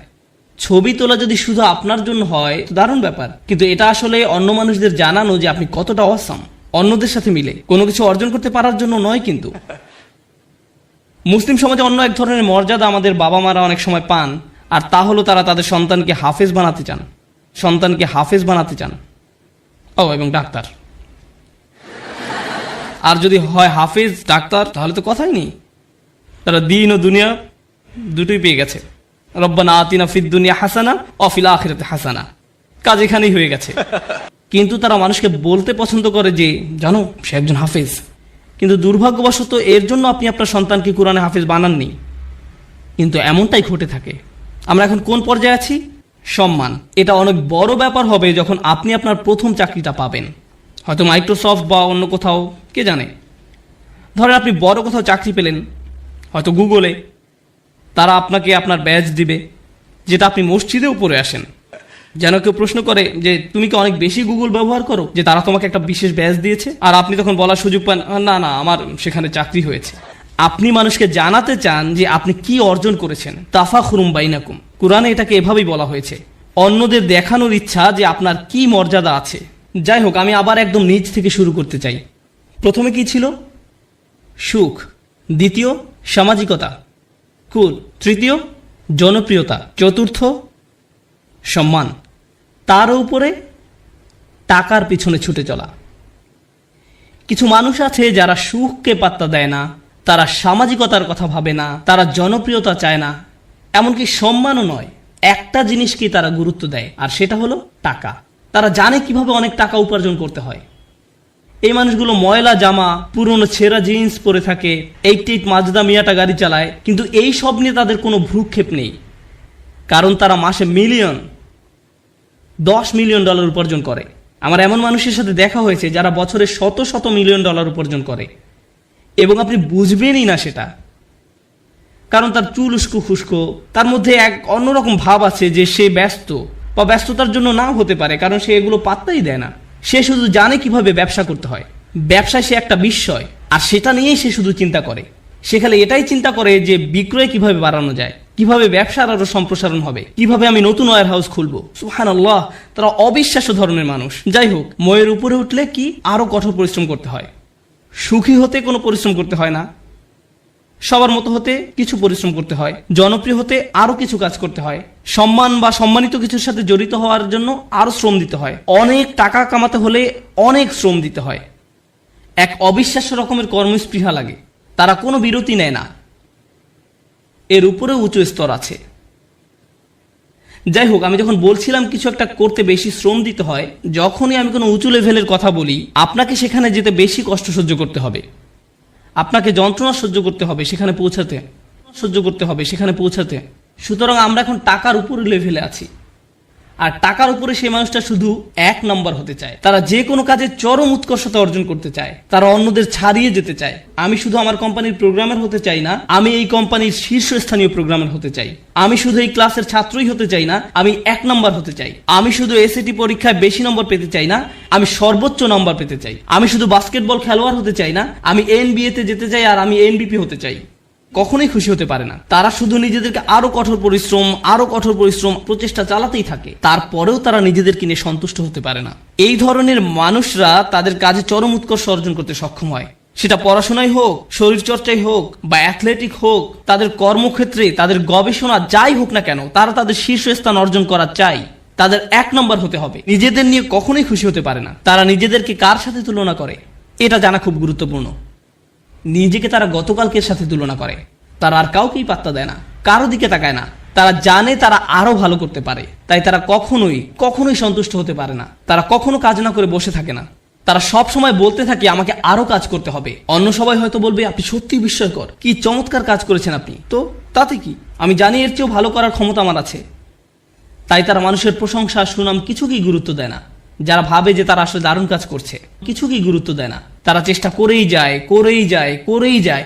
আর এমন একটা উদাহরণ হলো মাইকেল ফেলপস, ঠিক কিনা? কত মানুষ তার প্রশংসা করেছে সব রেকর্ড ভেঙে ফেলার জন্য, কিন্তু আপনার কি ধারণা যে সে বসে ভাবছে আমি তো রেকর্ড ভেঙেছি, এখন আমার সম্মান আছে, তাই আমি এখন কিছুটা অবসর নিতে পারি? সে কি অর্জনের চেষ্টা করেছে? উৎকর্ষতা। তাই সে কখনোই সন্তুষ্ট হতে পারবে না। সে চেষ্টা করতেই থাকবে, মেশিনের মতো সামনে যেতেই থাকবে আরো দ্রুত গতিতে। এমন মানুষ দুনিয়াতে খুব কমই আছে, খুবই কম। অনেকেই এখানে বসে আছেন যারা স্কুলে পাশ করার গ্রেড পেলেই খুশি, তখনই তারা সুখের খোঁজে প্লে স্টেশন নিয়ে খেলতে বসে যায়। আবার এমনও মানুষ আছে যারা 99 পেলেও নিজের উপর অসন্তুষ্ট হয়, কিভাবে আমি এই ভুলটা করলাম। এমনটা সাধারণত ছেলেরা করে না, মেয়েরা করে। উৎকর্ষতা অর্জনের ব্যাপারে কথা বলতে বলতে আরো একটা কথা বলতে চাই, যে আমি জীবিকা অর্জনের জন্য কি করি। আমার সত্যিকার অর্থে কোনো চাকরি নেই, কিন্তু আমার ক্যারিয়ারের একটা অংশ হলো যে আমি কম বয়স্ক ছেলে মেয়েদেরকে আরবি শিখাই। এটা একটা বেশ ইন্টেন্সিভ প্রোগ্রাম। তাদের আরবি কিছুটা শেখাতে 9 মাস লেগে যায়। ক্লাসের অর্ধেক থাকে ছেলে আর অর্ধেক মেয়ে, 30 জন ছেলে 30 জন মেয়ে। মেয়েরা গত 5 বছর ধরে এই পরীক্ষায় ছেলেদের চেয়ে অনেক ভালো নাম্বার পেয়েছে, খুবই ভালো করেছে তারা। কিন্তু ছেলেরা ক্রমাগতভাবেই খুশি, মেয়েরা সবসময় মন খারাপ করে থাকে। আমাকে বলে, উস্তাদ আমি জানি আমি 100 পেয়েছি, কিন্তু আমি নিশ্চিত নই যে আমি ঠিকমতো বুঝতে পেরেছি কিনা। এদিকে এক ছেলে 25 নম্বর পেয়েছে, আর সে বলছে ওকে আমি বুঝতে পেরেছি। আমি পুরোপুরি ভিন্ন প্রজাতির মানুষদের সাথে কাজ করছি একই ক্লাসরুমের মধ্যে, তাদের পুরোপুরি ভিন্ন মন মানসিকতা। তাই আমার ছেলেদের বলতে হয় যে মন দাও, অপদার্থ কোথাকার, তুমি বোঝোনি, কিছু কাজ করো। আর এদিকে মেয়েদেরকে আমার বলতে হয় ও শান্ত হও, শান্ত হও, তুমি ঠিকই বুঝতে পেরেছো। আমি তো ছেলেদেরকে বলতে পারি না হালকাভাবে নিতে, কারণ এর চেয়ে বেশি হালকাভাবে নেওয়া যায় না, এটা সম্ভব নয়। সুতরাং আমরা কোথায় পৌঁছেছি, কি নিয়ে কথা বলছিলাম? ও ঠিক আছে, আমাকে একটু সাহায্য করুন। একদম নিচ থেকে আবার শুরু করতে চাই। সুখ, সামাজিকতা, জনপ্রিয়তা, সম্মান, টাকা, উৎকর্ষ। উৎকর্ষের উপর কি থাকতে পারে? উৎকর্ষের উপরও একটা কিছু আছে, আর সেটা হলো প্রভাব। প্রভাব, আমি কি পেলাম সেটা গুরুত্বপূর্ণ নয়। আমি গুরুত্ব দেই না যদি আমি অন্যদের চেয়ে বেশি টাকা উপার্জন করি। আমি পাত্তা দেই না যদিও আমি 1 নম্বর, আমার কাছে সেটা গুরুত্বপূর্ণ নয়। আমি অন্যদের জন্য কিছু করতে চাই, আমি একটা উত্তরাধিকার রেখে যেতে চাই। যখন আমি চলে যাব দুনিয়ার বুকে, আমি আমার চিহ্ন রেখে যেতে চাই যে আমি কিছু একটা করেছি যেটা এই জায়গাটাকে অন্যদের জন্য আরো ভালো জায়গায় পরিণত করেছে। আমি প্রভাব বিস্তারকারী ব্যক্তি হতে চাই অন্য জিনিসের উপরে এবং অন্য মানুষের উপরে, আমার চারপাশের পরিবেশের উপরে। আমরা এখন অমুসলিমদের কথা বলছি, আমরা এখনো বিশ্বাসীদের কথা বলছি না। আমরা জানি এমন মানুষ আছে যারা MBA শেষ করেছে সবচেয়ে ভালো ভার্সিটি থেকে, যারা হয়তো লাখ টাকা স্যালারি পেতে পারতো ভার্সিটি থেকে বের হয়ে, তারা সেই বেতন ত্যাগ করে এমন প্রতিষ্ঠানে যোগ দিচ্ছে যারা সামাজিক দায়বদ্ধতার জন্য কাজ করে। তারা অনেক কম বেতন নিচ্ছে কারণ তারা টাকায় বিশ্বাস করে না। তারা এই সূরাটি শুরু হয়েছে কিছু অপরাধীদের প্রতি কয়েকটি ভয়ঙ্কর ঘোষণার মাধ্যমে। ইনশাআল্লাহ তাআলা এই সূরাটি পাঠের মাধ্যমে সূরা মুতাফফিফিন আমরা প্রথমেই এই শব্দটি নিয়ে জানব। এরপর আল্লাহ চাইলে এর সাথে সাথে এর আগের সূরার সাথে এর সম্পর্ক নিয়েও আমরা জানব। আমি ভুলেই গিয়েছিলাম। আসসালামু আলাইকুম রহমতুল্লাহ তাআলা বারাকাতুহু। যাই হোক, তো এবার প্রথমেই আমরা জেনে নেই মুতাফফিফিন শব্দের অর্থ কী। ওয়াইলুল লিল মুতাফফিফিন। মুতাফফিফিন শব্দটি তাফফাফা শব্দ থেকে এসেছে, ত, ফা এবং ফা। মুতাফফিফ শব্দটি দিয়ে বিশেষ এক ধরনের মানুষদের বোঝানো হয়েছে। এমন কিছু মানুষ, তারা যখন ব্যবসা করতে চায়, তারা যখন কারো কাছ থেকে কিছু পণ্য কিনতে যায়, তারা কিছুটা বেশি পেতে চায়, কিন্তু যখন দেওয়ার পালা আসে, তারা যতটুকু দেওয়া উচিত তার চেয়ে কিছুটা কম দেয়। আর এটা দুইভাবেই হয়ে থাকে, বাস্তব এবং অলিক। যেমন ধরুন, সেবা দেওয়ার সময় হয়তো কাউকে আপনার নির্দিষ্ট ঘন্টার কাজ করে দেওয়ার কথা, আপনার 5 ঘন্টার কাজ করার কথা, আপনি 4 ঘন্টা 58 মিনিট করলেন। 2 মিনিট আপনি কে দেখতে আসবে, কোনো ব্যাপার না, তাই না? কিংবা হয়তো আপনি কারো কাছ থেকে 200 টাকার চাল নিলেন, কিন্তু আপনি দিলেন 1.95, 200 টাকার 99% দিলেন, পুরোটা দিলেন না। কে দেখবে, কে দেখতে আসবে যে মাপে হালকা এদিক ওদিক হয়েছে? একেই বলা হয় মুতাফফিফ, যে ছোটোখাটো চুরি করে। এতটাই ছোট যে যেই ক্রেতা প্রতারিত হলো, সে ফিরে এসে বলবে না এই বাকিটা ফেরত দিন, বা তারা এই ছোট অংশ নিয়ে কথা বলতে লজ্জিত অনুভব করে, তাই তারা চলে যায়। অতএব এটা এমন নয় যে তারা বিশাল বড় অঙ্কের টাকা চুরি করেছে, কিন্তু যা তাদের নেওয়ার কথা তারা তা থেকে খুব ছোট একটা অংশ বেশি নেয়। বুঝতে পারছেন? খুব ছোট অংশ সরিয়ে ফেলে। এখন এর সাথে গত সূরার বেশ কিছু মিল রয়েছে। প্রথমত, আল্লাহ আযজা ওয়া জাল্লা আমাদের জানাচ্ছেন কাল্লা বাল তুকাযযিবুনা বিদ্দীন। গত সূরা ইনফিতারে আমরা পড়েছি, তোমরা তো দ্বীনকে অস্বীকার করে থাকো। আমরা জানি যে দ্বীন হচ্ছে সম্পূর্ণ অংশ। এখানে সম্পূর্ণ অংশ পাওয়া এবং দেওয়া নিয়ে আলোচনা করা হয়েছে। বিচার দিবসে আমাদের কৃতকর্মের সম্পূর্ণ ফলাফল বুঝিয়ে দেওয়া হবে। গত সূরায় আরেকটি বিষয় আমরা পাই, আল্লাযী খলাকাকা ফাসাওয়াকা ফাআদালাক। তিনি আপনাকে সৃষ্টি করেছেন, আপনাকে ভারসাম্য দিয়েছেন, আপনাকে সুবিন্যস্ত করেছেন। তিনি কেবলমাত্র আপনাকে ভারসাম্যই দেননি, এর অর্থ এটাও যে তিনি আপনার মধ্যে ভারসাম্যের জ্ঞান দিয়েছেন। দেখুন, যে ব্যক্তি অন্যকে ঠকায়, যে মানুষকে ব্যবসায় ঠকায়, যে প্রাপ্য টাকার চেয়ে কম টাকা দেয়, নেয়ার বেলায় কি তারা পুরোটা নেয়? তারা নিজেরা ঠকতে চায় না, তারা পুরো টাকাটাই চায়। অতএব তারা ভারসাম্য বোঝে। তারা কখনোই চায় না যে তাদের পরিবারের কেউ ঠকে যাক। তারা কখনোই চায় না তাদের স্ত্রী, তাদের মেয়ে, তাদের ছেলে, তাদের ভাই ইত্যাদি ইত্যাদি তারা কখনো তাদের পাওনার চেয়ে কম পাক। কিন্তু তাদের গ্রাহকের বেলায় তারা তাদের পাওনার চেয়ে কম দেয়। তাদের অন্তরের মধ্যে ভারসাম্যের একটা জ্ঞান আছে। এই জ্ঞানের কারণে তারা বুঝে শুনেই কিছু আচরণ করে। একেই বলা হচ্ছে মুতাফফিফ। আল্লাহ আযজা ওয়া জাল্লা পূর্বের সূরায় যা বলেছেন, এটি তার বিপরীত আলোচনা করছে। আরেকটি বিষয় এখানে খুবই চমৎকার ও মাহাত্ম্যপূর্ণ, যে বিষয়টি আমি গত সূরার শেষে বলিনি। আল্লাহ আযজা ওয়া জাল্লা বলেন, ওয়াল আমরু ইয়াউমা ইযিল লিল্লাহ। এখানে তাকদিম ও তাখির হয়েছে। ওয়াল আমরু লিল্লাহি ইয়াউমা ইযিন। সাধারণত আমরা এভাবে বলি, ওয়াল আমরু লিল্লাহি ইয়াউমা ইযিন, সেই দিন আল্লাহই সিদ্ধান্ত দেবেন। কিন্তু আল্লাহ আজ্জাওয়াজাল্লা এখানে বাক্যের শব্দগুলো আগে পরে করেছেন। তিনি বলেছেন আল আমরু ইয়াউমা ইদিন লিল্লাহ, এটা বলে সূরাটি শেষ হয়েছে, যা থেকে বোঝা যায় এটা হচ্ছে সেই দিন যেদিন সিদ্ধান্ত পুরোপুরি আল্লাহ নেবেন। এটা হচ্ছে সেই দিন যেদিন আল্লাহই এককভাবে সিদ্ধান্ত নেবেন। এখানে ক্রিয়াপদের ব্যবহার এবং যেভাবে আল্লাহ বলেছেন তা থেকে বোঝা যায় এই দুনিয়ায় কিছু সিদ্ধান্ত আছে যা আমরা নেব, কিন্তু সেই দিন আমরা কোনো সিদ্ধান্তই নিতে পারবো না। কিন্তু এখানে আল্লাহ আমাদের কিছু বিকল্প দিয়েছেন, সেই দিন আসার আগে আপনি কিছু সিদ্ধান্ত নিতে পারবেন। এজন্যই আল্লাহ বলেছেন ওয়া ইলাল্লাহি তুরজাউল উমুর, সকল সিদ্ধান্তই তার কাছে। বিশ্বাসীদেরকে ভালো কাজের আদেশ দিতে বলা হয়েছে, তা'মুরুনা বিল মারুফ ওয়া তানহাউনা আনিল মুনকার। এখানে কিছু আমরের কথা বলা হয়েছে। সেই সাথে আল্লাহ কুফফারদের কথা বলতে গিয়ে বলেছেন আমরামু আমরান, তারা কি অবিশ্বাসী হিসেবে থাকার ব্যাপারে সিদ্ধান্ত নিয়ে ফেলেছে? অতএব এই দুনিয়ায় আমাদের কিছু ক্ষেত্রে সিদ্ধান্ত নেওয়ার ক্ষমতা রয়েছে। আল্লাহ আমাদেরকে কিছু ব্যাপারে লাইসেন্স দিয়েছেন। গত সূরায় আল্লাহ বলেছেন সেই দিন লাইসেন্স, নিয়ন্ত্রণ, সিদ্ধান্ত নেবার ক্ষমতা থাকবে শুধুই আল্লাহর কাছে। আর এই সূরার শুরুতেই আমরা দেখছি মানুষকে সিদ্ধান্ত নেবার ক্ষমতা দিলে তারা কেমন সিদ্ধান্ত নেয়। তারা তাতফিফ আল মিজান করে, যতটুকু দেওয়ার কথা তারা তার চেয়ে কিছুটা কম দেয়। তাহলে এই সূরাটি শুরু হয়েছে ওয়াইল শব্দ দিয়ে।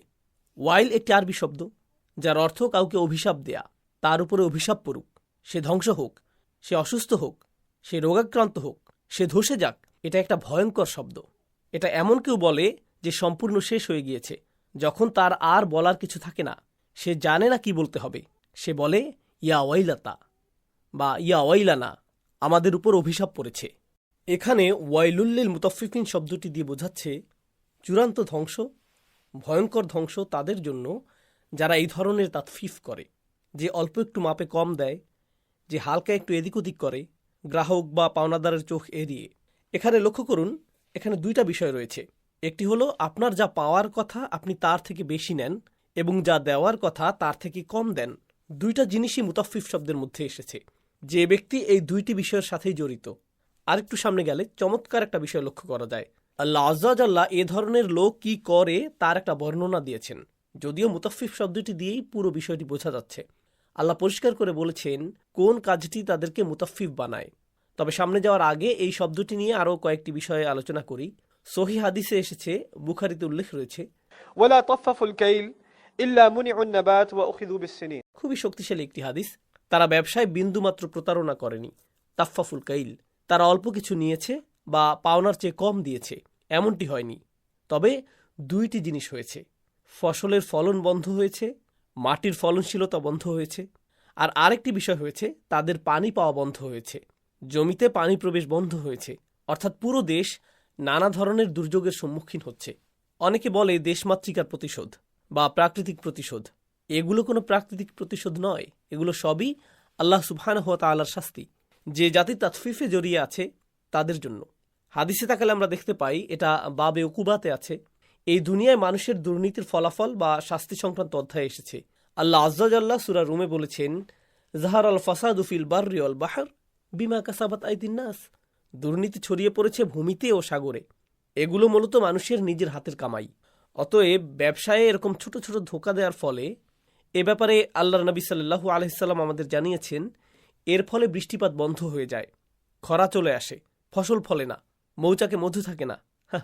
এই ধরনের বিষয়গুলো ঘটে যখন মানুষ তাদের ব্যবসায় ছোট ছোট দুর্নীতি করা শুরু করে। এখন কেউ হয়তো বলতে পারে, ওয়াল স্ট্রিটে কি হচ্ছে, এর সাথে ফসলি জমির কি সম্পর্ক? সম্পর্ক আছে। এটা পুরো জাতির জন্য একটা সমস্যা। যখন একটা জায়গায় সমস্যা হয়, তখন অন্য সমস্যাগুলো এসে উপস্থিত হয়। সুবহানাল্লাহ। তাই আস-সাবুনির মতো আলেমগণ মন্তব্য করেছেন, التنكير للتهويل والتفخيم। আমরা শুরুতে পড়েছি ওয়াইলুন, সেখানে একটি তানফিন ছিল, বলা হয়নি আল ওয়াইলু, তাই না? ওয়াইলুন অর্থ হলো, এর একটি অর্থ হচ্ছে প্রচণ্ড ভয় দেখানো। এই লোকদের জন্য ভয়ঙ্কর ধ্বংস, এই লোকেরা ভয়ঙ্করভাবে ধ্বংস হবে, অধিক বুঝানো হয়েছে। এটা কোনো ছোটখাটো ধ্বংস নয়। আল্লাযীনা ইযাক্তালু আলান নাসি ইয়াস্তাউফুন, পরবর্তী আয়াতে। এই মুতাফফিফিনরা যারা ব্যবসায়ে ছোটখাটো দুর্নীতি করে, এরা কিভাবে দুর্নীতি করে? যখন তারা মানুষের কাছ থেকে মাল নেয়, ধরুন সে একটা দোকানে গেল, 10 কেজি চাল কিনল, 2 কেজি আটা কিনল ইত্যাদি, যতটুকু তার প্রাপ্য তার পুরোটুকুই সে নেবে। ইকতালা, ইকতালা অর্থ কারো কাছ থেকে পণ্য নেয়া, ওজন করে কারো কাছ থেকে পণ্য কেনা। কিন্তু আরবি ভাষায় যখন আমরা বলি ইকতালা, আমরা বলি ইকতালা মিন, আমরা ইকতালা বলি না, এটাই প্রচলিত। আরবি ভাষায় আমরা বলি সে অমুক ব্যক্তির কাছ থেকে পণ্য কিনেছে, অমুক ব্যক্তির উপরে না। কিন্তু এখানে উপরে বোঝাচ্ছে। এখানে এই আলা শব্দটি খুবই গুরুত্বপূর্ণ। এই শব্দটির অনেকগুলো ভাষাগত গুরুত্ব রয়েছে। সাধারণ অবস্থায় আপনি দোকানে গেলেন, আপনার যা কেনার আপনি নিয়ে দাঁড়িপাল্লায় রাখলেন, মাপ দিয়ে দাম মেটালেন, এটা হলো সাধারণ বিনিময় পদ্ধতি। কিন্তু ইকতালা আলান নাস, প্রথমত এটা দিয়ে মূলত বোঝায় তাসাল্লু। আপনি দোকানিকে তিরস্কার করছেন, না আমার আরেকটু বেশি পাওয়ার কথা, না আপনি ঠিকভাবে মাপ দেননি, আপনি বেশি পাওয়ার জন্য তার উপর হম্বিতম্বি করছেন, যদিও সে ঠিকভাবে মাপ দিয়েছে। আপনি ধমক দিয়ে বলছেন, না আপনি মাপে ভুল দিয়েছেন, আরও দেন। এটাই হলো আলান নাস। এই লোকটি তার পাওনার চেয়ে বেশি নিচ্ছে এবং একই সাথে দোকানিকে বেশি দেওয়ার জন্য ধমকাচ্ছে। সুতরাং আমরা এখানে দেখছি في الأصل يقال اكتال من ولا يقال اكتال على، وقد عدى فعل اكتال في هذه الآية بحرف على للدلالة على التسلط، لأن هؤلاء المطففين لم يكتالوا من الناس بل تسلطوا عليهم بالاكتيال। তারা মানুষকে বেশি পাওয়ার জন্য চাপ দেয়। এখন এটা যদি সাধারণ কোনো লেনদেন হতো তাহলে আমরা এভাবে পেতাম আল্লাযীনা ইযাকতালু মিনান নাস, মিন শব্দটি ব্যবহৃত হতো। সুতরাং পণ্য নেওয়ার ক্ষেত্রে এটা কোনো সাধারণ অবস্থা নয়। এখানে পণ্য নেওয়ার বিষয়টি উল্লেখ করা হয়েছে। আমরা মাঝে মধ্যে এমন বলি না, আমরা বলি আমাদের তো আলাদা করে মাপার কিছু নেই, আমরা তো জমি থেকে আটা গম কিনছি না, আমাদের এখন আর এইসব নেই। পুরনো ক্রেতা হলে অনেকে এমনটাই করে। কেউ হয়তো একটা ভুল করলো, অমনি আপনি তার উপর ক্ষেপে গেলেন, না আমার 8 মাসের ফ্রি সার্ভিস পাওয়ার কথা, আপনি এটা সেটা নিয়ে আসলেন। হ্যাঁ, আপনার সাথে এই ভুল হওয়ার কথা না, কিন্তু আপনি সর্বশক্তি দিয়ে তার উপর ঝাঁপিয়ে পড়লেন, কারণ আপনি চাকরিতে এটাই শিখেছেন বা আপনি অন্যদের এমনটি করতে দেখেছেন, তাই আপনি এই ফ্রি সার্ভিস পাওয়ার জন্য মরিয়া হয়ে উঠেছেন। এই ভুল করার কারণে আপনি সেই লোককে চাকরি থেকে বরখাস্ত করালেন যে এই অর্ডার নিয়েছে। সেই লোকটি হয়তো 100টি কল রিসিভ করেছিল, এই আপনার ম্যানেজারকে, আমি আপনার ম্যানেজারের সাথে কথা বলতে চাই, এত বাজে সার্ভিস দিচ্ছেন আপনারা। আপনি কিছু সুবিধা পাওয়ার জন্য ধমকাচ্ছেন। হ্যাঁ, কিছু সময় এর প্রয়োজন আছে, কিন্তু বেশিরভাগ সময়েই আপনি নিজেকে প্রশ্ন করে দেখবেন আপনার এমন আচরণ করা অনুচিত। তাহলে ইকতালা আলান নাস, আল্লাযীনা ইযাকতালু আলান নাস ইয়াস্তাউফুন, এখানে খুবই চমৎকার একটি শব্দের মাধ্যমে আল্লাহ চিত্রিত করেছেন। সুবহানাল্লাহ। এখানে ইয়াস্তাউফুনা শব্দটির অর্থ তাদেরকে পরিপূর্ণভাবে দেয়া হয়েছে, তারা যা চায় তাদেরকে পরিপূর্ণভাবে মেপে দেয়া হয়েছে। কিন্তু ইয়াস্তাউফুন শব্দের অর্থ হলো তারা পরিপূর্ণভাবে পাওয়ার চেষ্টা করে। এ থেকে বোঝা যায় তারা যে পরিপূর্ণভাবে পায় কিনা তা নিয়ে নয়, তাদের আরও চাই আরও চাই আরও চাই এরকম একটা ভাব থাকে। এরা ক্রেতা হিসেবে খুবই চালাক ধরনের হয়ে থাকে। এই আয়াতটি ব্যবসায়ীদের জন্য নয়, এটা ক্রেতাদের জন্য, যারা তাদের পাওনার চেয়ে বেশি নেয়। পরের আয়াতই বলা হচ্ছে ওয়া ইযা কালুহুম আও ওয়াজানুহুম ইখসিরুন, যখন তারা অন্যদের জন্য মাপে, যখন তারা পণ্যের ওজন করে, নির্দিষ্ট পরিমাণ দেয় অন্যদের জন্য, ইখসিরুন, তারা এমনভাবে মাপে যেন পাওনাদারের লোকসান হয়। খাসিরাত শব্দের অর্থ লোকসান, আকসারা শব্দের অর্থ অন্যকে লোকসানের মুখে ফেলা, অন্যকে লোকসানে ফেলা। সে যা পায় তাকে তা দিবে না, আমি তাকে তার পাওনার চেয়ে কম দিব, এমনভাবে দিব যাতে অন্তত 5%, 10%, 2%, 0.1%, তাকে কিছু না কিছু কম না দিলে আমার অন্তরে শান্তি লাগবে না। সে যা পায় তার থেকে কিছুটা কম না দিলে হবে না। এটাই হলো ইখসিরুন, তারা এমনভাবে মাপে যেন অন্যে লোকসানে পড়ে। এখানে আরেকটি ব্যাপার হলো, এখানে চমৎকার ভাষায় বর্ণনা করা হয়েছে। সাধারণত আরবি ভাষায় এভাবে বলার কথা ওয়া ইযা কালু লাহুম আও ওয়াজানু লাহুম, এখানে একটি হরফে জার হবার কথা। তারা তাদের ক্রেতাদের জন্য মাপে বা তারা দাঁড়িপাল্লায় তাদের জন্য মাপে, এখানে লাম হবার কথা। লাম না থাকার কারণে বোঝা যাচ্ছে এটি কোনো তমেই লেনদেনের কথা বলছে না, এখানে কোনো সাধারণ লেনদেন বোঝাচ্ছে না।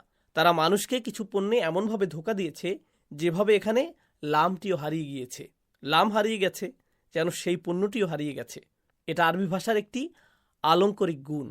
সুবহানাল্লাহ। তাহলে ওয়া ইযা কালুহুম আও ওয়াজানুহুম ইখসিরুন। এখন এখানে আল্লাহ কেবলমাত্র ব্যবসায়ীদের ব্যাপারে বলেননি, তিনি এখানে শুধুমাত্র চালাক ক্রেতাদের ব্যাপারে বলেননি, যারা ধমক দিয়ে অন্যদের থেকে বেশি নিয়ে নেয়। এখানে আরও একটি বিষয় বর্ণিত হয়েছে। আল্লাহ বলেছেন আফালা ইয়াতাদাব্বারুনাল কুরআন, তারা কি কোরআন নিয়ে গভীরভাবে ভাবে না? তাদাব্বুর শব্দটি দিয়ে বোঝায় কোনো কিছুর পেছনে তাকানো, দুবুর অর্থ কোনো কিছুর ভেতরে খতিয়ে দেখা। এমন একজন মানুষের চরিত্র আসলে কেমন, সে এমন আচরণ করছে কিন্তু এর পেছনে আসল কারণ কি, কেন সে মানুষকে এভাবে ধোঁকা দিচ্ছে, এবং মানুষের সাথে এই ধরনের আচরণ করেও সে খুব স্বাভাবিক আছে। কেউ যদি আগে থেকে এরকম না হয়ে থাকে, এরকম চালাক না হয়ে থাকে, সে কারোর সাথে এসব করতে গেলে অপ্রস্তুত হয়ে পড়বে। আপনাদের মধ্যেও হয়তো অনেকে এরকম করেছেন। আপনি কারোর সাথে দামাদামি করতে গেলে কিছুটা অপ্রস্তুত হয়ে পড়বেন। তখন হয়তো আপনি আপনার ভাই বা বোনকে নিয়ে যাবেন দরদাম করতে। আপনি নিজে এটা করতে পারবেন না, কারণ এটা আপনার ব্যক্তিত্বের সাথে যায় না। কিন্তু সে এটা করতে পারবে। সে খুব সহজেই দাম বাড়িয়ে বলবে। কিংবা আপনি কোনো ক্রেতা হলে যদি আপনি না জানেন কিভাবে কথা বলতে হবে, আপনি শুধু অর্ডার করতে জানেন, আপনি এমন কাউকে নেবেন যে চালাক প্রকৃতির, যে কঠিন ভাষায় দরদাম করতে পারে, যে আপনার হয়ে দরদাম করে দেবে। এখন কেমন ধরনের মানুষ এই কাজ করতে পারে? কোন ধরনের মানুষের এমন ব্যক্তিত্ব থাকে? পরবর্তী আয়াতেই বলা হচ্ছে, আলা ইয়াজুন্নু উলাইকা আন্নাহুম মাবউসুন। এরা হলো তারাই যারা উলাইকা শব্দটি দিয়ে তাদের থেকে দূরত্ব বোঝাচ্ছে। আল্লাহ আজ্জা ওয়া জাল্লা তাদের থেকে নিজের দূরত্ব তৈরি করেছেন। আল্লাহ তাদের সাথে সরাসরি কথা বলছেন না, তিনি বলছেন তাদের প্রতি। হুম ব্যবহার করেননি, বলেছেন উলাইক, বেশ দূরত্ব নিয়ে বলেছেন। তারা কি কখনোই অনুধাবন করেনি? তারা কি একবারও ভেবে দেখেনি যে তাদেরকে আবারও উঠানো হবে? তাদেরকে আবারও উঠানো হবে। আপনারা বলতে পারেন এর সাথে ব্যবসার কি সম্পর্ক? দেখুন, যখন তারা প্রথমবার এমনটা করে, তারা কিছুটা নার্ভাস থাকে। প্রথমবার যখন করে, আমার মনে হয় এটা করা উচিত না। হয়তো সে কারো অ্যাকাউন্টেন্ট হয়ে কারোর উপর অন্যায়ভাবে কর আরোপ করছে। এমন ভুল কাগজপত্র তৈরি করতে গিয়ে সে কিছুটা ইতস্তত করে। দ্বিতীয়বার করার সময় সে কিছুটা কম নার্ভাস থাকে এবং পার পেয়ে যায়। এভাবে চলতে চলতে এক সময় সে সিস্টেমকে পাশ কাটানো শিখে যায়। কিভাবে আইন কানুন ফাঁকি দিতে হয় সে শিখে যায়, কিভাবে কি করতে হয়। সে নিজে তো করতেই পারে, সেই সাথে সে অন্যদেরকেও শেখায় কিভাবে আইনকে পাশ কাটাতে হয়। এভাবে তারা প্রচণ্ড আত্মবিশ্বাসী হয়ে পড়ে। তাদের এই আত্মবিশ্বাস আসে এই বিশ্বাস থেকে যে কোনো আইনই তাদেরকে আটকাতে পারবে না। তারা পুরোপুরি শিখে গেছে কিভাবে আইনকে ফাঁকি দিতে হবে। এভাবেই তাদের আত্মবিশ্বাস জন্মায়।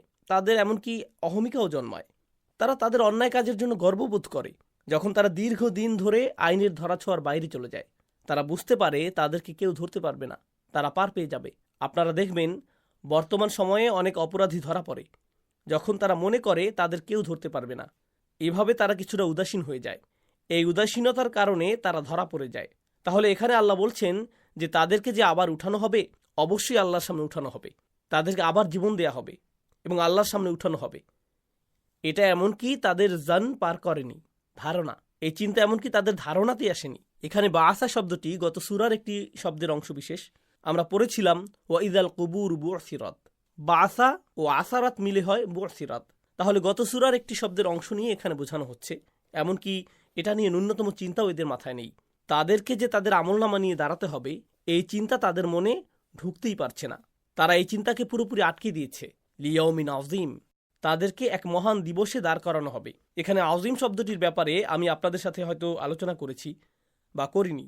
সাধারণত আযীম শব্দটি দিয়ে বোঝায় মহান, কিন্তু এটি এসেছে আরবি আজম শব্দ থেকে, যার বহুবচন হলো ইজাম। এর বহুবচন হলো আযীম ও আজম। আজম মানে হলো হাড়। হাড় তো কঠিন হয়, শক্তপোক্ত, এটা ভাঙা কঠিন। যেমন কোনো প্রাণী এর হাড় দিয়ে আঘাত করলে আপনি আহত হবেন, অন্য কোনো অঙ্গ দিয়ে আঘাত করলে হয়তো আপনার তেমন কিছু হবে না। তাহলে আজম শব্দটির একটি অর্থ হলো মহান। তবে শুধু মহান নয়, এটা সুকঠিন, খুবই শক্তপোক্ত। এটা আপনার গায়ে লাগলে আপনি ব্যথা পাবেন।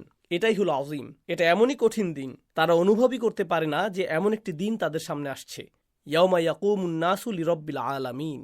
গত সূরায়, সামনে আগানোর আগে বলে রাখি, আল্লাহ বলেছেন তাদের কি কোনো অনুভূতিই নেই যে তাদেরকে এমন মহান দিনে দাঁড়াতে হবে?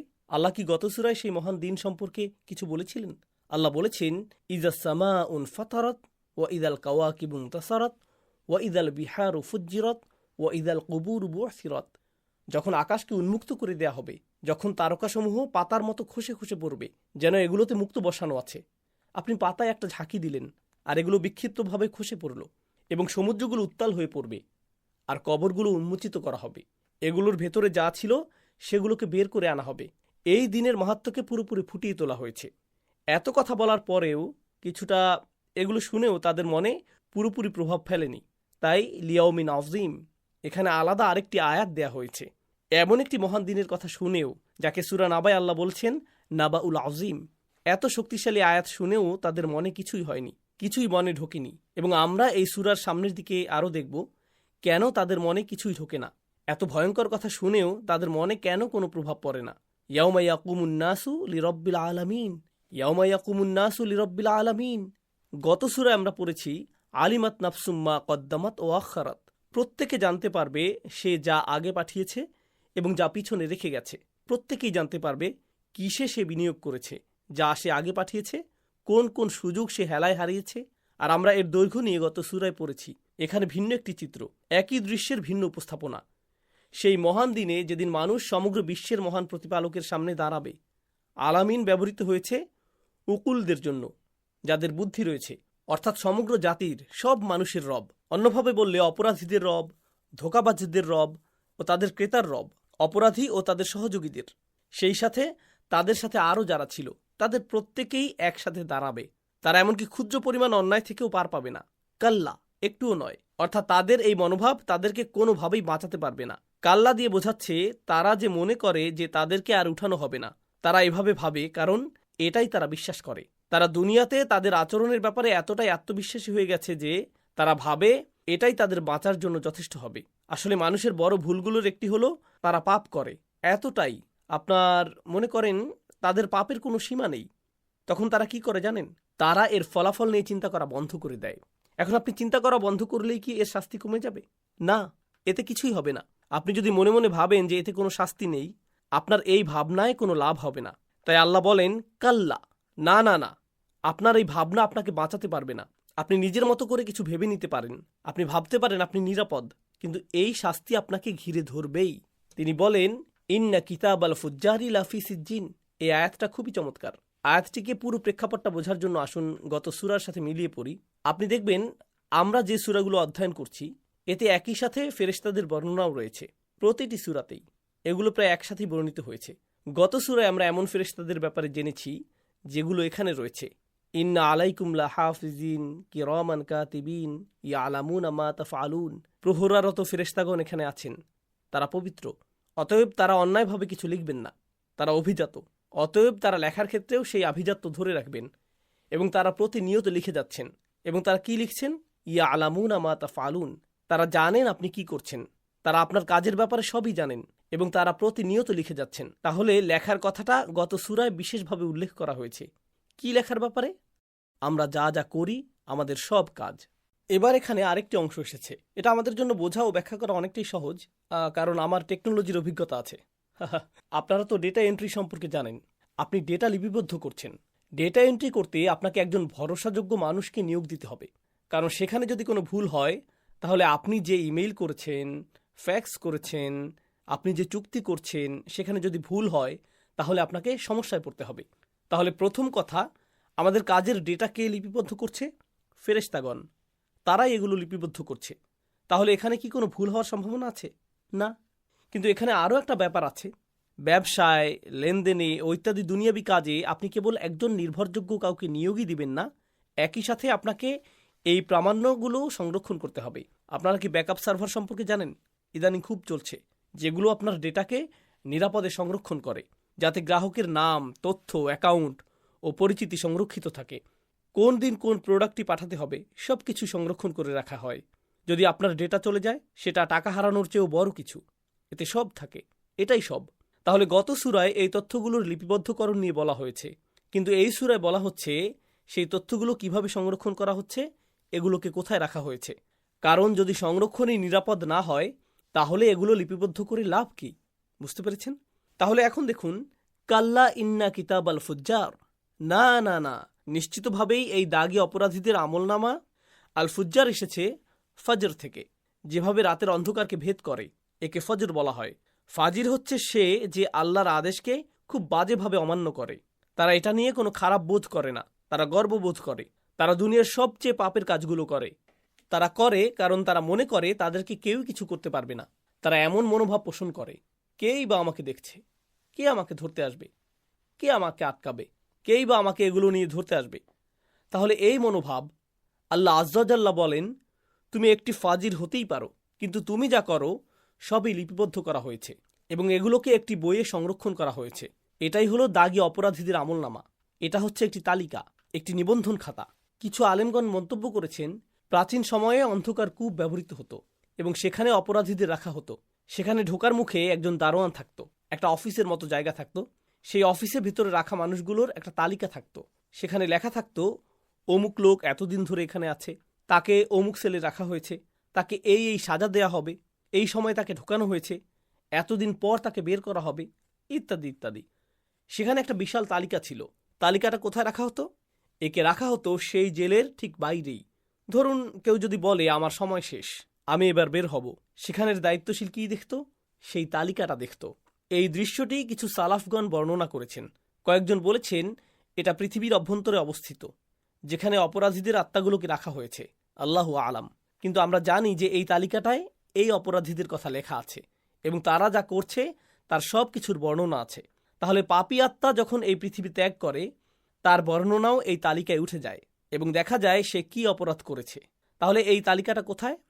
লাফি সিজ্জিন। এতে কোনোই সন্দেহ নেই যে একে রাখা হয়েছে সিজ্জিনে। এখন আরবি ভাষায় সিজিন মানে জেলখানা, সিজ্জিন ভয়ঙ্কর জেলখানা। তবে কেউ কেউ বলেন এটা হচ্ছে কোনো একটা জায়গার নাম, কিন্তু এই নামের মূল অর্থের কারণে আমরা বুঝতে পারছি সেই স্থানের ধরনটা কোনো একটা জেলখানার মতোই হবে। সেখানে আছে সেই দায়িত্বশীলের তালিকা, যেখানে সেই জেলখানার ভেতরের তালিকা রয়েছে, কে এর ভেতরে আছে এবং তাদেরকে কি শাস্তি দেওয়া হবে। তাহলে আপনারা বুঝতে পারছেন এই তালিকাটি কতটা গভীর। এই কিতাব আল ফুজ্জারে কি কি আছে? আমরা এ ব্যাপারে কোরআনের কিছু জায়গায় আরও কিছু বর্ণনা পাই। যেমন সূরা কাহাফে আমরা পাই, মাহলি হাদ আল কিতাব, এটা কেমন বই, লা ইউগাদিরু সগীরাতান ওয়ালা কাবীরাতান ইল্লা আহসাহা। এখানে ছোট বড় কোনো কাজই ছেড়ে দেয়নি, বরং সব কিছুর হিসাব রেখেছে। এমন কোনো ছোট বিষয় নেই, ছোট কোনো প্রতারণা, ছোট একটু মাংসের টুকরো, কাজে 1 মিনিট ফাঁকি, এর কোনো কিছুই দেখছি বাদ রাখেনি। সব কিছুই পরিপূর্ণভাবে লিপিবদ্ধ করা হয়েছে। তাহলে লা ইউগাদিরু সগীরাতান ওয়ালা কাবীরাতান ইল্লা আহসাহা। এখানে আল্লাহ আযজা ওয়া জাল্লা বলছেন ওয়ামা আদরাকা মা সিজ্জিন। আমরা গত সূরায় পাই ওয়ামা আদরাকা মা ইয়াউমিদ্দিন। তুমি কিভাবে জানবে কিয়ামতের দিন, বিচার দিবসটি কেমন হবে? এটা হচ্ছে সেই দিন যাতে প্রত্যেকে তার পাওনা পাবে। যার ন্যায় বিচার নিয়ে ন্যূনতম ধারণা আছে সে এই কথা শুনলে কেঁপে উঠবে। কিন্তু এখানে তিনি সরাসরি অপরাধীদের সাথে কথা বলছেন, যেখানে বিচারের দিনে প্রত্যেকেই দুশ্চিন্তায় থাকবে। সেখানে সবচেয়ে দাগী আসামিদের বলা হচ্ছে শুধু বিচার নিয়েই ভয় দেখানো হচ্ছে না, জেলখানার ব্যাপারেও ভয় দেখানো হচ্ছে। অর্থাৎ গত সূরায় বলা হচ্ছে তুমি কি জানো সেদিনের বিচারটা কেমন হবে, যেখানে তোমাকে কাঠগড়ায় মুখোমুখি করা হবে এবং বিচারক উপস্থিত থাকবে, প্রত্যেকটা প্রমাণ উপস্থাপন করা হবে। এভাবেই দৃশ্যের বর্ণনা দেয়া হয়েছে। কিন্তু যখন অপরাধী বিচার নিয়েও ভীত নয়, তাহলে আর কিসের ভয় বাকি থাকে? বাকি থাকে জেলখানা। ওমা আদরাকা মা সিজ্জিন। তুমি কি জানো সিজ্জিন কি? এই জেলখানাটি কেমন, কিভাবে সমস্ত প্রমাণ সংরক্ষণ করা হয়? আল্লাহ বলেন কিতাবুম মারকুম। সুবহানাল্লাহ। এটাও প্রমাণাদি সংরক্ষণের ব্যাপারে বলা হচ্ছে। আল্লাহ বলছেন এখানে সংরক্ষণ করা হয়েছে। এটা এমন একটি নথি যাতে সব কিছুই লিখিত আকারে আছে, কিতাব। এবং আমরা এটাও জানতে পারছি এটা কিভাবে লিখিত হয়েছে, কে এটা লিখছে। গত সূরাতে এসেছে কিরামান কাতিবিন, তারাই এটা লিখেছে। তারা প্রতিটি বিষয় পুঙ্খানুপুঙ্খভাবে লিপিবদ্ধ করেছে। এখানে আল্লাহ একটি বিশেষণ ব্যবহার করেছেন, তা হলো মারকুম। আরবি ভাষায় মারকুম শব্দটির অর্থ হলো কোনো কিছু গভীরভাবে পরিষ্কারভাবে লেখা এবং এমনভাবে লিপিবদ্ধ করা যাতে মোছা না যায়। যখন কোনো কাপড়ে এমব্রয়ডারি করা হয়, আপনি আর একে তুলতে পারবেন না, এটা বসে গেছে, তাই না? একে রকমও বলা হয়ে থাকে। মারকুম শব্দটি দিয়ে বোঝা যাচ্ছে এতে শুধু কেবলমাত্র নির্ভুলভাবে ডেটা সংরক্ষণই হবে না, এটা পরিষ্কারভাবে লিখিত এবং একে কখনোই মোছা যাবে না। একে মোছা যাবে না, এটা হচ্ছে সংরক্ষিত ডেটা। আমরা আরও পাই, আর সাবুনি মন্তব্য করেছেন مكتوب كالرقم في الثوب لا ينسى ولا يمحى।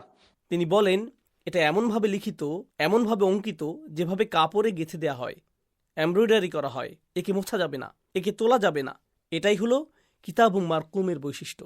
অর্থাৎ তুমি ভাবছো তুমি ভুলে গেছো তুমি কি করেছো, সবাই ভুলে গেছে, কোনো ব্যাপার না। কেউ আমাকে আদালতে দাঁড় করাবে না, কেউ আমার বিপক্ষে দাঁড়াবে না।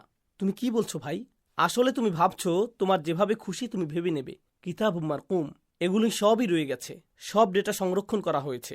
জেনে রাখো যে একে সংরক্ষণ করা হয়েছে। অতএব এবার তুমি হাসি খুশি থাকতে পারো, অন্যদেরকেও এই হাসি খুশি ছড়িয়ে দাও। কিন্তু জেনে রেখো যে এর সব কিছুই সংরক্ষিত করা হয়েছে। সুবহানাল্লাহ। ওয়াইলু ইয়াউমা ইযিল লিল মুকাযযিবিন। সেদিন চূড়ান্ত ক্ষতির সম্মুখীন হবে যারা মিথ্যা কথা বলে। এখানে মিথ্যা কথা নিয়ে 3টি কথা বলা হয়েছে। আল্লাযীনা ইউকাযযিবুনা বিয়াউমিদ্দিন ওয়া মা ইউকাযযিবু বিহি ইল্লা কুল্লু মু'তাদিন আথিম। 3 বার আল মুকাযযিবিন, ইউকাযযিবুন, ইউকাযযিবু। তাহলে যারা ব্যবসায় ধোঁকা দেয় এর মূল কারণ এটা যেভাবে শুরু হয়েছে, কিন্তু আল্লাহ এখানে বলেছেন ওয়াইলুই ইয়াউমা ইদিল্লিল মুকাজ্জিবিন, চূড়ান্ত ক্ষতি, সবচেয়ে ভয়ঙ্কর ক্ষতি, বিশেষ করে তাদের জন্য যারা ইচ্ছে করে মিথ্যাচার করেছে। আল্লাহ এখানে বলেননি তারা কাকে নিয়ে মিথ্যাচার করেছে, মিথ্যাচার কি নিয়ে এ ব্যাপারে তিনি কিছু বলেননি। যদি আপনি বলেন আমি তার বিরুদ্ধে মিথ্যাচার করেছি, এতে বাক্য পূর্ণ হলো না।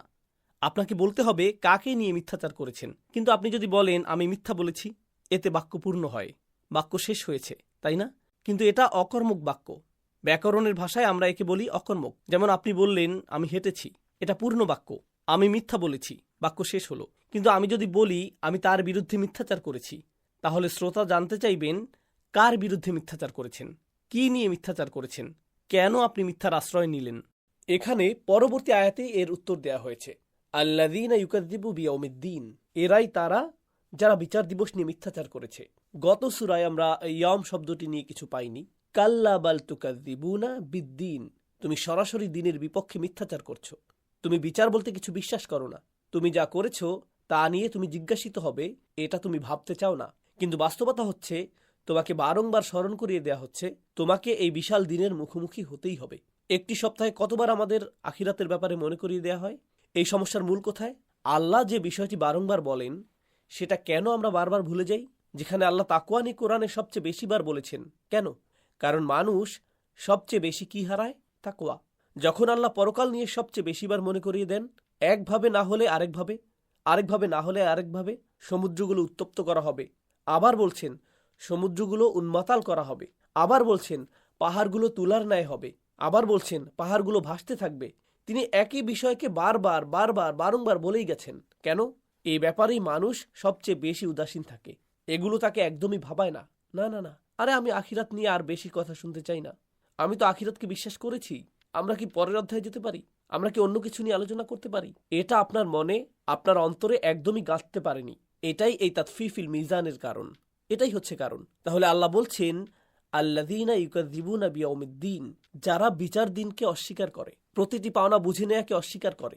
এরপর তিনি আরেকটু ব্যাখ্যা করলেন, ওমা ইউকাযযিবু বিহি, দুনিয়াতে এমন কেউ নেই যে একে অস্বীকার করতে পারে, এমন লোক ব্যতীত, ইল্লা কুল্লু মুতাদিন আথিম।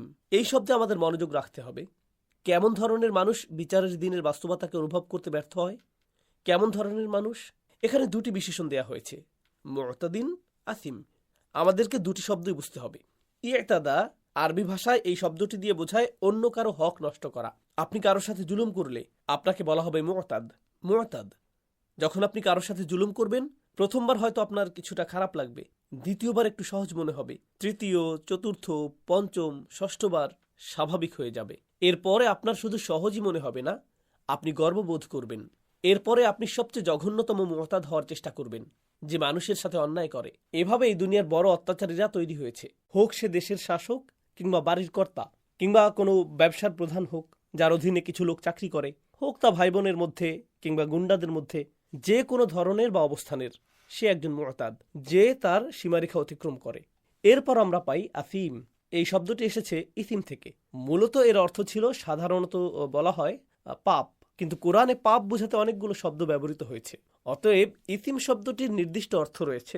ইসিম হচ্ছে এমন একটি মনোভাব ও আচরণ যা আপনাকে ভালো কাজ করতে বাধা দেয়। তাহলে একদিকে রয়েছে মুতাদ, যে মানুষের সাথে অন্যায় করছে, সেই সাথে রয়েছে আসিম, যে মানুষকে ভালো কাজ করতে বাধা দেয়। আপনারা এরকম মানুষ দেখেছেন না, যে ভালো কাজ করে আবার খারাপ কাজও করে? তারা একদিকে খারাপ কাজ করলেও অন্তত ভালো কাজও করে, কিছুটা হলেও। কিন্তু এখানে একদিকে সে মুতাদ, সেই সাথে আবার আসিমও, খারাপের উপর খারাপ। সে এতই খারাপ হয়ে যায় যে চোখ বন্ধ করে অস্বীকার করে, বিচার দিনকে অস্বীকার করে। সে এই কথাগুলো শুনবে এবং হাসবে, তাদের এসবে কিছুই হবে না। আপনি তার কপালে কোনো ভাঁজও দেখবেন না। কেন? কারণ তারা সময়ের সাথে এরকম মানুষে পরিণত হয়েছে। তারা একদিকে হয়েছে মুতাদ, সেই সাথে হয়েছে আসিম। আহলুল লুগা, ভাষাবিদগণ মন্তব্য করেছেন, ইসিম হচ্ছে মূলত অন্তরের সমস্যা। এটা এমন একটি মানসিক সমস্যা যেখানে আপনার অন্তর একদমই সায় দেয় না, যে কোনো ভালো কাজ করার ব্যাপারে তার অস্বস্তি বোধ হয়। এজন্য আমরা কোরআনেও একটি বর্ণনা পাই, ফাইন্নাহু আসিমুল কলবু, অর্থাৎ তার অন্তর আসিমে পরিণত হয়েছে, তার অন্তর ভালো কাজে বাধা দেয়। বলা যেতে পারে এটা পাপে পূর্ণ হয়েছে। এই ইসিম নিয়ে আমরা চমৎকার একটা হাদিস পাই, البر ما اطمأنت إليه النفس والإثم ما حاك في صدرك. আমি এই হাদিসটি পেয়েছি আনোয়ারুল বয়ানে। في حل لغات القرآن. এটি কোরআনের ব্যাকরণগত বিশ্লেষণের উপর একটা বই। তো তিনি রাসূল সাল্লাল্লাহু আলাইহি সাল্লাম বলেছেন, ধার্মিকতা বা ভালো কাজ হলো তাই যা আপনার অন্তরকে সন্তুষ্ট করে, এটা আপনাকে প্রশান্তি দিবে। ইতমাআন্নাত বিহিন নাফস, এবং পাপ ইসিম যা আপনাকে ভালো কাজ থেকে দূরে রাখে, এটা আপনাকে ধীরে ধীরে শেষ করে দিবে। অর্থাৎ এটা আপনাকে এমনভাবে ধ্বংস করতে থাকবে, শুরু থেকে একেবারে আসিমে পর্যন্ত নয়, বরং আসিম পর্যন্ত। দেখুন, এই শব্দের শেষে ইয়া রয়েছে, অর্থাৎ সে এই অবস্থায় আটকে পড়েছে। এমন নয় যে সে এটা একবার দুবার করেছে, এটা তার ব্যক্তিত্বে পরিণত হয়েছে। সে যখনই একটু সুযোগ পায় সে কারো না কারো হক নষ্ট করে। যখনই সে সুযোগ পায়, যখনই সে কোনো ভালো কাজ করার সুযোগ পায়, সে একে প্রত্যাখ্যান করে। এটাই আসলে বিমা কদ্দামাত ও আখারাত এর চূড়ান্ত পরিণতি। তো গত সূরায় আমরা পড়েছি আলিমাত নাফসুম মা কদ্দামাত ও আখারাত। প্রত্যেক ব্যক্তি জানে সে যা আগে পাঠিয়েছে এবং যা পিছনে রেখে গেছে। সবচেয়ে খারাপ অবস্থা হলো সে যা সামনে পাঠিয়েছে তার সবই খারাপ। সেটাই কারো না কারো হক নষ্ট করা। এবং যত ভালো কাজের সুযোগ তার সামনে আসে, যত সুযোগ সে পায়, সে একে অবজ্ঞা করে, সে একে ছুঁড়ে ফেলে। অতএব এটা হচ্ছে পূর্বের চাইতেও ভয়ঙ্কর অবস্থা। ইনশাআল্লাহ আমরা সামনে আগাবো। তবে তার আগে এখানে কয়েকটি বিষয় আলোচনা করতে চাই। আমরা গত সূরায় যা পড়েছি সে সম্পর্কে কোরআনের অন্য জায়গাতেও আলোচনা করা হয়েছে।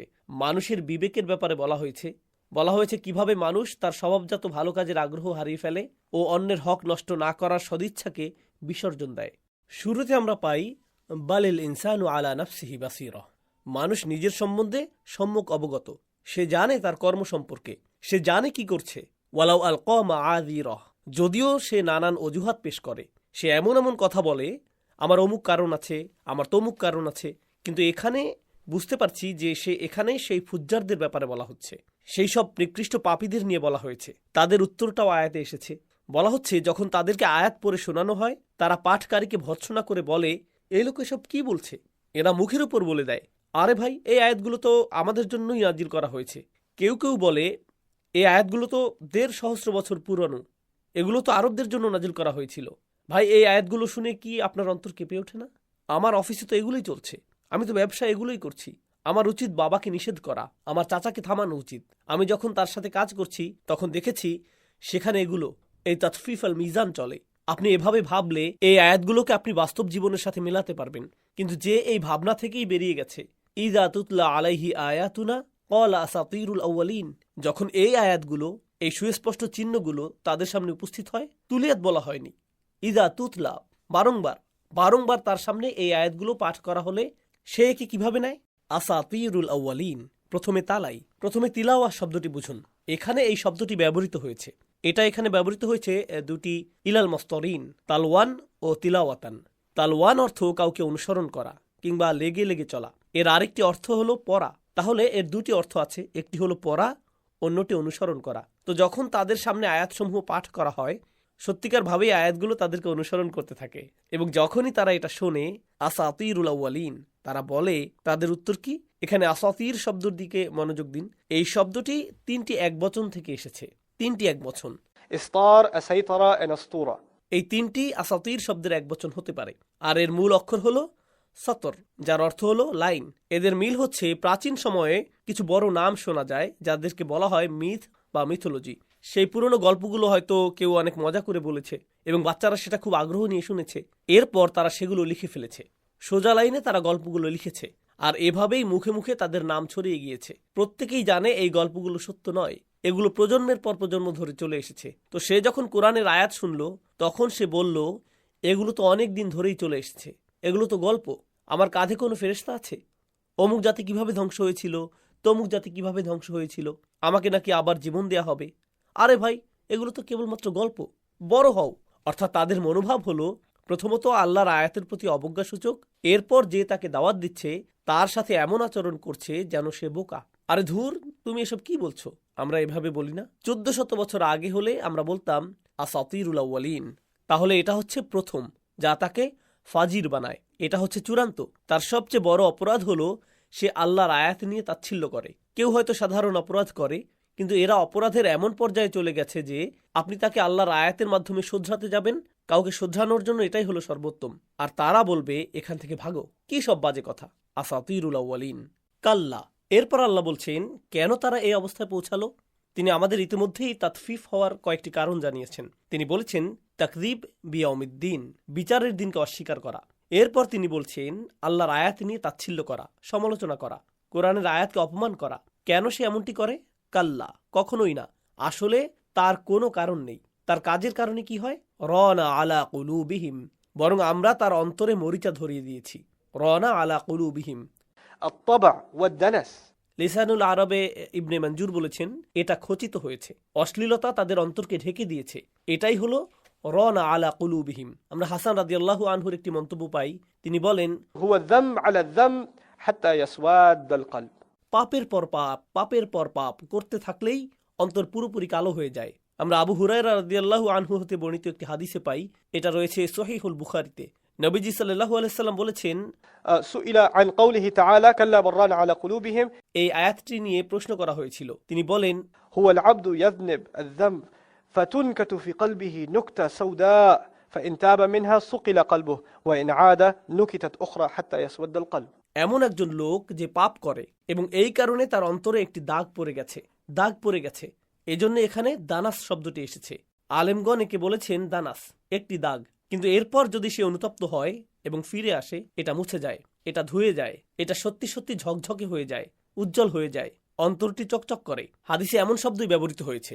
কিন্তু সে যদি এমনটি না করে, সে যদি আগের অবস্থাতেই চলতে থাকে, তাহলে দাগের পর আরো দাগ, আরো দাগ, আরো দাগ বাড়তে থাকে, যতক্ষণ না পুরো অন্তর কলুষিত হয়ে যায়, পুরো অন্তর কালো হয়ে যায়, নোংরা ময়লাযুক্ত কালো। আয়াতে এই অবস্থাটির কথাই বলা হয়েছে, রনা আলা কুলুবিহিম। কেন, কি কারণে তার অন্তর এমন নোংরা হলো? কেন তার অন্তরে মরিচা ধরল? মা কানু ইয়াকসিবুন, তারা যা উপার্জন করেছে তাই তাদের অন্তরে মরিচা ধরিয়ে দিয়েছে। যে পাপই হোক না কেন। আর আমরা কি এই সূরায় পড়িনি তারা কি উপার্জন করেছে? খুবই ক্ষুদ্র লাভ। তারা লাখপতি হয়ে গেছে, হয়তো এমনও নয়। তারা হয়তো খুব ছোট 2-5 টাকা লাভ করেছে, তারা হয়তো 2-1 মিনিটের লাভ করেছে, কিংবা হয়তো 1-2 দিনের এদিক ওদিক, এমন কিছু যা খুবই ক্ষুদ্র। কিন্তু তারা নিজেদের প্রাপ্যের চেয়েও বেশি নিত, আবার অন্যকে প্রাপ্য দেওয়ার ক্ষেত্রে তারা প্রাপ্যের চেয়েও কম দিত। সুবহানাল্লাহ। কাল্লা ইন্নাহুম আর রব্বিহিম ইয়াউমা ইযিন লামাহজুবুন। ওহো, সামনে আগানোর আগে গত সূরার সাথে সম্পর্কিত একটা বিষয় আপনাদের বলতে চাই। আমরা গত সূরায় পড়েছি ইয়া আইয়ুহাল ইনসান মা গাররাকা বিরব্বিকাল কারীম। আল্লাহ খুবই কঠিন একটি প্রশ্ন করেছেন, মানুষ, ওহে মানুষ, কিসে তোমাকে প্রতারিত করলো? কিসে তোমাকে তোমার মহান পালনকর্তার ব্যাপারে প্রতারিত করলো? এই সূরায় আমরা জানতে পারছি কি প্রতারিত করেছে? কঠিন হৃদয়। মহান রবের কাছ থেকে প্রতারিত হবার জন্য এটাই সবচেয়ে ভয়ঙ্কর উপায়। তাহলে আল্লাহ গত সূরায় এই আলংকারিক প্রশ্নটি করেছেন, আর এই সূরায় আমরা তার ভয়ঙ্কর উত্তরটি পাচ্ছি। এই সূরায় রানা আলা কুলুবিহিম মা কানু ইয়াকসিবুন কাল্লা ইন্নাহুম আর রব্বিহিম ইয়াউমা ইযিন লামাহজুবুন। সুবহানাল্লাহ। এরাই হলো তারা যারা তাদের রবের সাথে সাক্ষাতের ব্যাপারে মূলত তাদেরকে ঘেরাও করে রাখা হবে, তাদেরকে আটকে দেয়া হবে।